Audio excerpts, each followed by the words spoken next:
Hello, hello, hello, hello. Good morning, good afternoon, good evening, good night, wherever you are in the world. Thank you for joining me and giving me your time. I've been calling this morning devotions with Reverend Phoenix, and I've been doing them periodically. Um, but I've been thinking, like, this doesn't actually have to be morning devotions. I just do them in the morning. Sometimes I decide to film them and put them up in the morning. For those of y'all who have seen me around on these here internets, hello, my name is Reverend Phoenix. I am the first priest of the Correllian tradition. We are a very non-denominational, syncretic, um, global tradition, and we are a bunch of dynamic, wonderful, lovely goddess worshippers and God worshippers and polytheists and hard polytheists and soft polytheists, deeply spiritual people who understand and strive to continue to understand the connection of nature to life, the connection with the planets to life, the connection of life to life, the connection of death to life, and all of the things that we can ever become aware of. We strive to become aware of these things and contextualize them on the route to return to the great mother goddess or the great unifying force.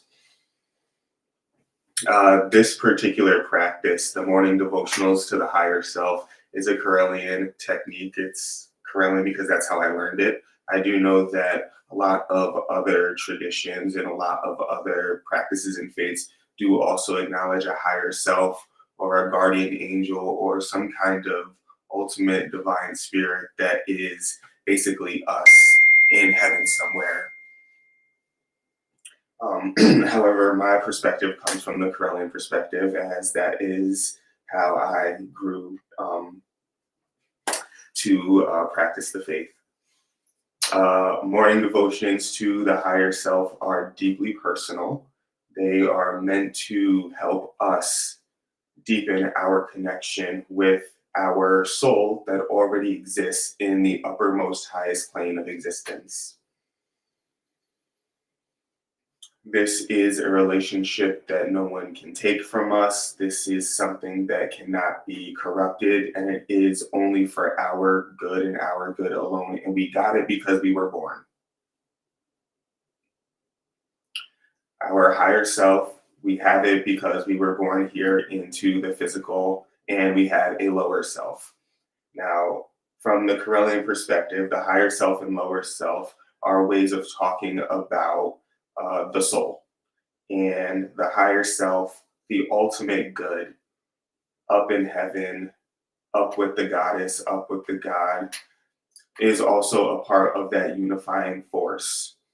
Our lower self, or our undersoul, that's our personality. Those are our interests, those are our proclivities, those are our affinities, those are the things that we like, those are the things that drive and motivate us. It's our personality. And I have been saying over the past couple of episodes that I've been doing this, that having a higher self altar is absolutely an act of good self esteem, or maintaining your self esteem and maintaining your wellness. Because a lot of things can happen here that not only impact your psychism and your ability to do magic, but it also impacts your physical body. The breathing that we do at this altar for our morning meditations really does help us tone our nervous systems and helps us downshift out of maybe a trauma or a fight or flight state and into a relax, rest, and digest state. If you are the kind of person who does yoga and you do it at your higher self altar, you are toning your vagus nerve, you are toning your nervous system, and you are helping yourself to recover from any of the hardships that you've experienced from the day before. The affirmations that you use at this altar to program your day are ideally affirmations that you recognize are for your higher good. Your higher self recognizes are for your higher good. And you are attracting the things to you that you need and that you want that will help you have a great experience while you work through your karmic interactions. Hopefully, all of that makes sense. If any of y'all are watching and you are participating in any of your Correllian studies, the higher self and the ritual to connect to your higher self and the practice to connect to your higher self is in the first degree manual. And you can absolutely talk about some ways to do that with your mentor, or like when it comes to Correllian studies, me and Alyssa were everybody's mentors. So you can come to our first priesthood chat, and you can talk about any of the interactions with your higher self and like this activity in your progress. But for now, I'm going to continue to demonstrate ways that you can engage this practice. If you've been watching for a couple of episodes, like when I say a couple of episodes, there's really only been three, and they haven't been like that consistent. So you haven't missed like that much. Um, but if you have caught some of the other ones, you know that I was using uh, this kind of candle. It's got my zodiac sign on it and my birthday on it. It was yellow and black. It was charged, it was consecrated, it was blessed. And I did pick this candle specifically because it was my zodiac candle, so it was appropriate to represent me and my higher self on my higher self altar. Also, if you notice, a bunch of the stuff over here on this higher self altar are symbolic me. I don't actually have any pictures of my face on here. I just have this right here. This scroll was given to me by my blessee. This statue right here was given to me by the same blessee.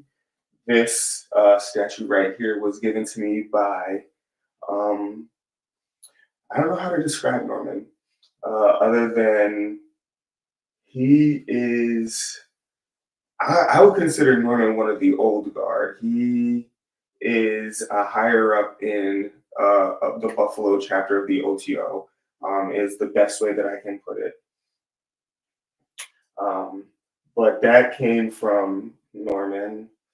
A bunch of these things were actually gifts that were given to me, and they reminded me of myself or my personal practice or stuff like that. Um, I do have totems on here. I do have my ceremonial coronet charging on my higher self altar. Um, I do have some concentration beads on here. I do have some oils. And I do have a place to burn another candle when I replace it, and a place to burn some incense. And then what you can't see is down here on the bottom, I do have some baths, some spells. I do have a deck of playing cards that can be used for divination. At the bottom rung of this bookshelf is there are several books that I like to reference or utilize. So those are all there. However, today I do want to demonstrate the consecration of a new candle for the higher self altar. You can pick any candle that you want to for this altar, but just know that they all have a correspondence, they all have a meaning. And for this one, yellow is pleasure, happiness, and success. Um, so, like I said, I really do feel that the higher self altar is one that can be um, wonderful for our own individual self esteem. This is the place where we can go and be ourselves. We can ask for what we really want and what we really need and what we're really hoping for. And we can use it to charge ourselves in our lives with, what it is that we want. And I'm totally here for the pleasure, the happiness, and the success for this. This candle is not going to last forever. I'm going to have to choose another one. So just understand that everything that you pray with or pray for with this candle at this altar is going to be charged with the underlying understanding that it is for the ultimate good of your happiness, your pleasure, and your success. If you pray for money, your highest good for those three things. If you pray for love, your highest good in those three things. If you pray for opportunities, it's your highest good within those three things. If you pray for some solitude, it's for your highest good in the context of those three things. So just keep that in mind. And the charge will change based on the color. And so maybe next time, as this candle starts to dwindle out, I might ask my higher self to tell me what should the next candle be. That way I don't have to let my ego decide. I can rely on the part of me that's already in heaven, always acting in my highest good, to tell me what spots in my energy, what spots in my aura, what spots in my life need to be charged. It might be a completely different candle. But new candle. Of course, we want to cleanse it. Of course, we want to consecrate it. And you can use whatever you want to do that. Usually, if you practice in a devotion to your higher self every day, you probably do have some salt water that's already been blessed, like lying around in your ritual space or like on an altar nearby. That is appropriate to bless this candle, and it is also appropriate to bless yourself every day. If you are the Florida water type, then you can utilize the Florida water. If you were the Kananga water type, you can use the Kananga water. If you use whiskey, you can use whiskey. If you use rum, you can use rum. If you happen to have some lustre water that used to be in a tequila bottle, you can use, or excuse me, if you have lustre water that is now in what was a tequila bottle at one time, and it's in the shape of a lovely skull for the ancestors, you can use that. If you have the bottle of tequila that's in the shape of the lovely skull, you can use that tequila too. Like, you can use a bunch of stuff so long as it's consecrated for the purpose of removing evil and lending that consecration energy. So I'll just grab some of that salt water. I do cleanse this candle, removing all harm and negativity that may lie herein. I do charge, bless, and consecrate it in the name of my higher self. Of course, this is my higher self altar, so I have some oil that I can anoint the candle with. I could use Phoenix medicine. Maybe I could use mentalism. Maybe I could use galabana, um, caruya. All possible, of course. I'm gonna go ahead with this Phoenix medicine. I really love how it smells. And so I don't actually put a bunch of oil in these when I do load them. Reason being is depending on what is in here, it might make it smoke. And if it makes it smoke, you will see the soot all the way down to the bottom. And when I know that there's oil in the candle that it's possibly the culprit, I don't read the soot.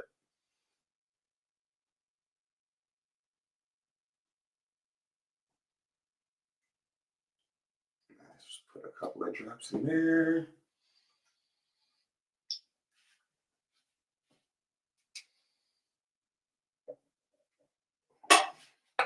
Give it a little swirl.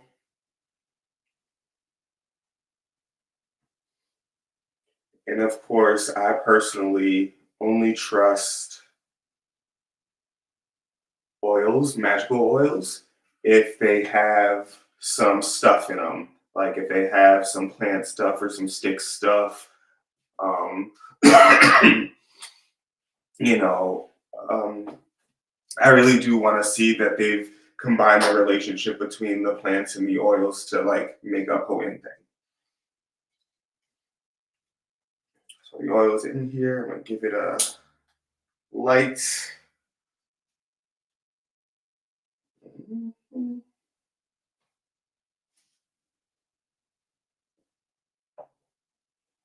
Replace it replace the pieces that go on it. So, fun fact, some of the stuff, well, almost everything on here has a story.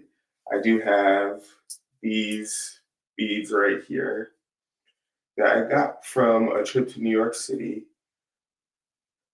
I was going down there to participate in Witches Fest, which happens there every year. And I had gone a couple of days early to just like hang out, have a good time, take a little chill pill, take some time off from work.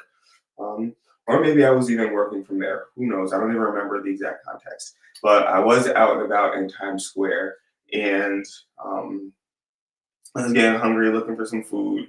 And me and my companion, was making our way towards, what was going to ultimately be our option. But we got like bombarded by these monks, and they like put these around our neck and put them on our arms, and we're like, hey, these are like for a donation. So I was like, what? What? Okay, fine. Like, I'll donate. Like, y'all costumes, if these are costumes, are pretty good. If y'all monks, then I definitely want to donate to monks. Um, so I pulled out my wallet, and really all I had was $100 bill, and they would have been glad to take that. But I was like, no, absolutely not. So they gave me $60, excuse me, they gave me $40 back. And like kept 60 bucks. So two of these and came to $60, and we got them from Buddhist monks in Times Square, and now they're on my ancestor altar because they're a reminder to just do good for the sake of good. Like whether or not they're monks or their costumes were good, like it's fine to just do good. Because I did not want to spend $60 on some beads.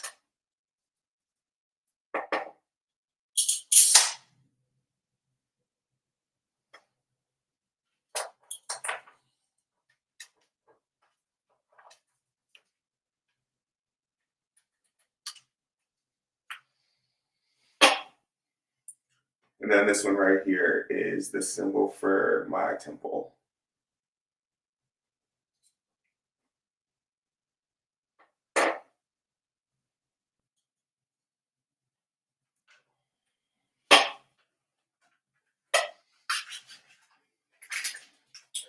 So, of course, the prayer could be the same prayer every day. It could be a different prayer depending on how you're feeling. Like you might want to pray to your higher self from your heart, or from your personality, and experiment with making that connection feels like in your body on purpose. But for simplicity's sake, it's just I invoke my higher self. I align myself with my higher self.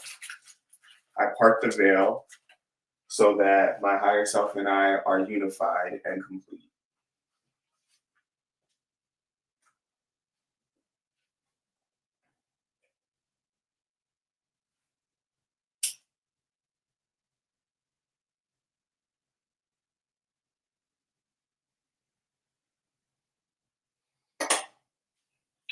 I do love cone incense. Thank you.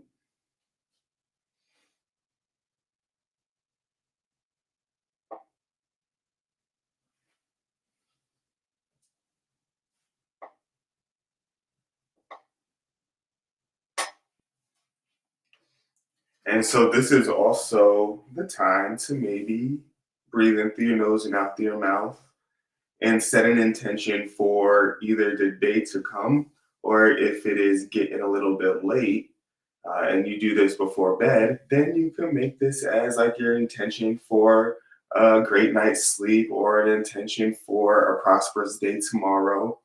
Um, you could use this time to break down or shut off or kind of remove any of the negativity or the impurities that may have attached themselves to you as you were out and about away from your sacred space.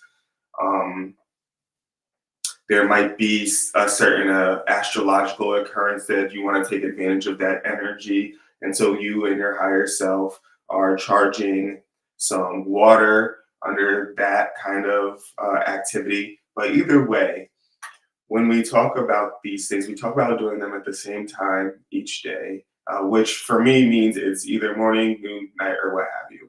It's either before breakfast, before lunch, before dinner, after breakfast, after lunch, after, something like that. Because time is like a wibbly wobbly funny thing once you really start to get a handle on like how long and how short life is simultaneously. And once you start to watch other individuals grow up, you start to realize, oh crap, like life is really short and life is long at the same time. So aside from that, and like if you are studying Correllianism, like there is a whole lesson on time magic and understanding the nature of time in the third degree. But until then, same time every day, build a habit. Building habits are good for our brains. Like they make use of the natural plasticity or elasticity of our brains. And then also, when we make regular time to embody this magical current, this energetic current, this universal current that we believe in, we make our magical ability stronger and we make our psychic ability stronger and we make ourselves better able to do the work that we have been incarnated to do. So all of this Corellian theology is balled up right into the very first like activity of aligning with your higher self. And so mastering this and doing only this, you could be a very successful, talented um, clergy member, however you choose to identify, which pagan, clergy, Wiccan, what have you. You could be very successful solely just nurturing the relationship with your higher self. But for right now, let's all just breathe in through our nose and out through our mouth. And maybe listen to a possible guided meditation and some affirmations that will be helpful. These are the same ones that I've done a few, the other like 3 videos. So it will sound familiar. Repetition is important as well, but you don't have to do the exact same thing every day. So, for example, you might have a day where you are doing your morning devotionals, and it's the day that you're going to get married, or it's the day that you are going to participate in your kid's baptism or awakening or blessing, or some other rite of passage. It's going to be a different kind of thing. If it's the morning of a job interview, it might be a different kind of thing. So just even though I've been doing these ones because like I like them, it's in my own personal book of shadows. Um, there are bunches of things to do, and like keep on coming back. You might see some stuff that you like better than this. But breathe in through the nose and out through the mouth. Continue to breathe in through the nose and out through the mouth because at this time you could choose to practice entering that meditative state where each inhale is something that helps you become aware of the present moment, and each exhale brings you deeper into a place that's closer to trance.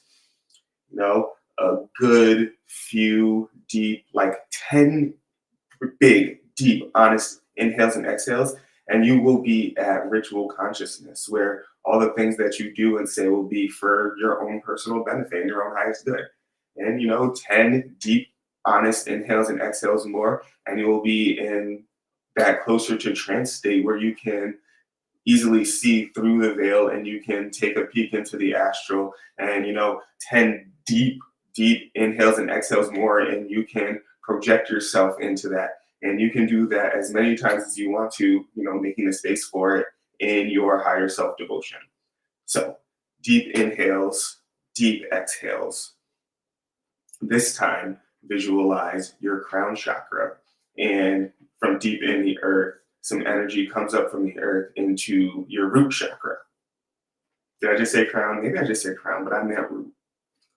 You're going to start with your root, and energy from the earth comes up and illuminates your root chakra. And as you inhale, it opens, and as you exhale, it expands, and you accept that energy for your highest good. Maybe you affirm, I live life fully. I am safe and secure, and I am grounded.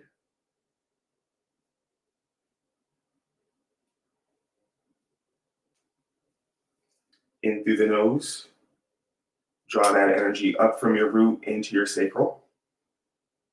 Exhale,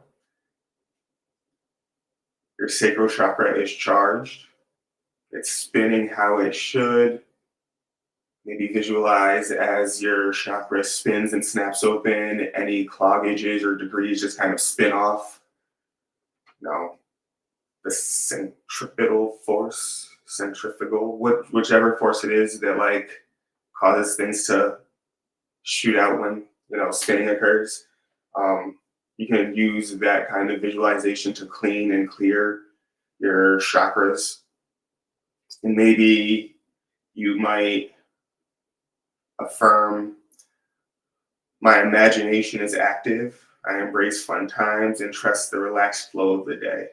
When I relax, great ideals jump into my consciousness. Deep inhale in through the nose, exhale out through the mouth. Draw that energy up into your solar plexus. Charge it, spin it, cleanse it, however you see fit. Affirm, I am powerful beyond belief. My magnificence shines for all to see. Inhale through your nose, exhale through your mouth. Draw that energy up into your heart. Spin the heart, cleanse it, purify it. Affirm, compassion, kindness, and love are mine. I am tolerant of the differences of others. I am nurturing and I accept nurturing from others. Inhale, exhale, send that energy up to your throat. See it open up, spin, charge, purify.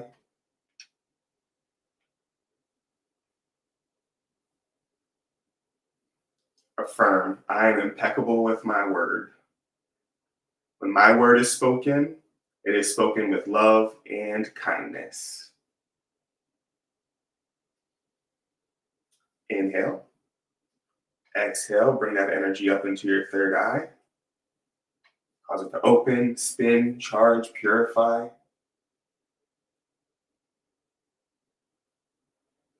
Affirm for yourself, I am focused. I follow my intuition. I receive divine messages all of the time, and I follow my internal guiding system. Breathe in through your nose and out through your mouth. Visualize your crown chakra. Cause it to open and spin, be cleansed and purified.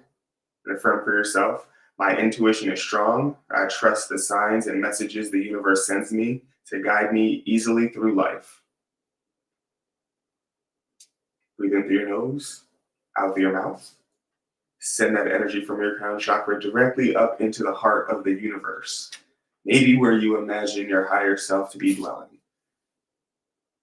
Now allow yourself a few seconds to be that axis that unites heaven and earth. The energy that's flowing through you is divine energy. And maybe at this moment, you might cause it to form a shield around you. Maybe you might affirm, I am united with my higher self. I am unified with my higher self.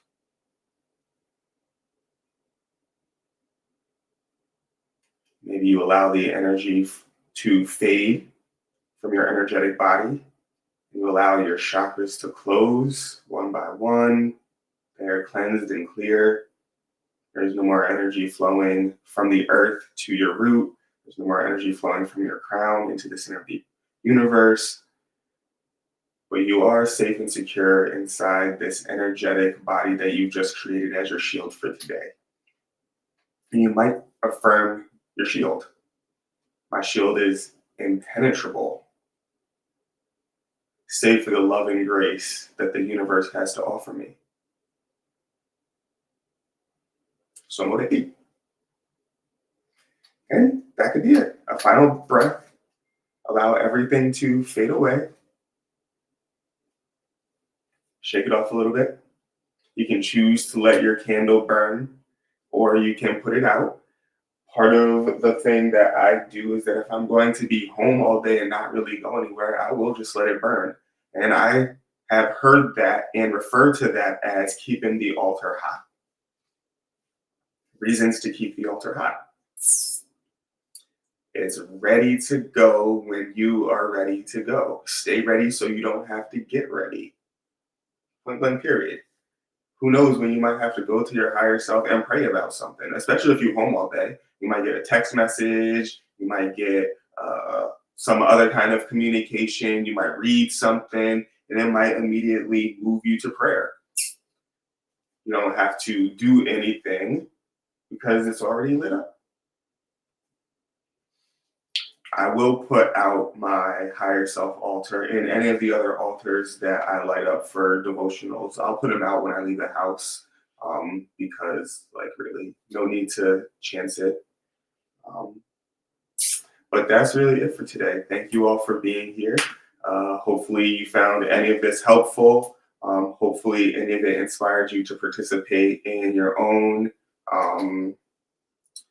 Devotions to your higher selves, whether they're in the morning or the afternoon or before you go to bed, or if you do all three for some kind of magical training purposes. Wink, wink, nod, nod. But I will do this again at least one more time this week. Roll the dice and see if you can catch it. Love you lots. Talk to you later, and many blessings on your day.